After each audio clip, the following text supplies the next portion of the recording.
Hello everyone, welcome to Sanmarga classes. ಅಪವರ್ತಿಸುವಿಕೆ ಅಧ್ಯಾಯದ 49ನೇ ಪ್ರಶ್ನೆಯನ್ನ ಗಮನಿಸಿ.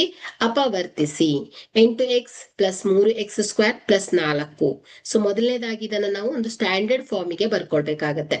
So 3x² plus 8x plus 4.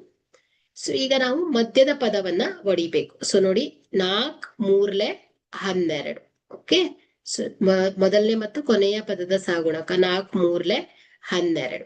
So ಮಧ್ಯದ ಪದ 8x ಅನ್ನ 2 ಭಾಗಗಳನ್ನಾಗಿ ವಿಂಗಡಿಸಬೇಕು. ಆ 2 ಸಂಖ್ಯೆಗಳ ಮೊತ್ತ 8 ಆಗಿರ್ಬೇಕು. ಅವುಗಳ ಗುಣಲಬ್ಧ ಮತ್ತು ಅಂದ್ರೆ ಮೊದಲ ಮತ್ತು ಕೊನೆಯ ಪದಗಳ ಗುಣಲಬ್ಧ 4 3 12 ಇದೆ. ಸೊ ಇದಕ್ಕೆ ಸಮನಾಗ್ತಾ ಇರ್ಬೇಕು. ಸೊ ಅಂತಹ ಸಂಖ್ಯೆಗಳನ್ನ ನಾವು ಹುಡುಕ್ಬೇಕಾಗತ್ತೆ.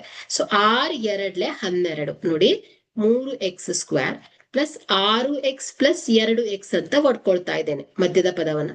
6 2 12, 6 ಪ್ಲಸ್ 2 ಕೂಡಿದ್ರೆ ಮಧ್ಯದ ಪದ ಸಿಗತ್ತೆ. ಸೊ ಆ ರೀತಿಯಲ್ಲಿ ನಾ ಏನ್ ಮಾಡ್ಬೇಕು, ಮಧ್ಯದ ಪದವನ್ನ ಹೊಡ್ಕೊಳ್ತಾ ಇದ್ದೀನಿ. So 6x plus 2x plus 4. So ಈಗ ನೀವು ಏನ್ ಮಾಡ್ತೀರಾ, ಸೊ ಈ 2 ಪದಗಳನ್ನ ಗುಂಪುಗಳನ್ನಾಗಿ ಮಾಡಿ. ಸೊ ಇದರಲ್ಲಿರುವಂತಹ ಸಾಮಾನ್ಯ ಪದ 3x. ಸೊ ಬ್ರಾಕೆಟ್ ಅಲ್ಲಿ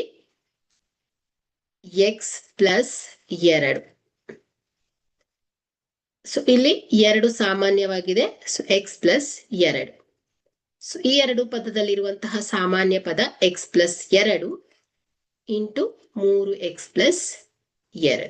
ಓಕೆ, ಸೊ ಹಾಗಾದ್ರೆ ಇಲ್ಲಿ 8x ಪ್ಲಸ್ 3x² ಪ್ಲಸ್ 4ರ ಅಪವರ್ತನಗಳು x plus 2 into 3x plus 2 ಆಗಿದೆ. Thank you.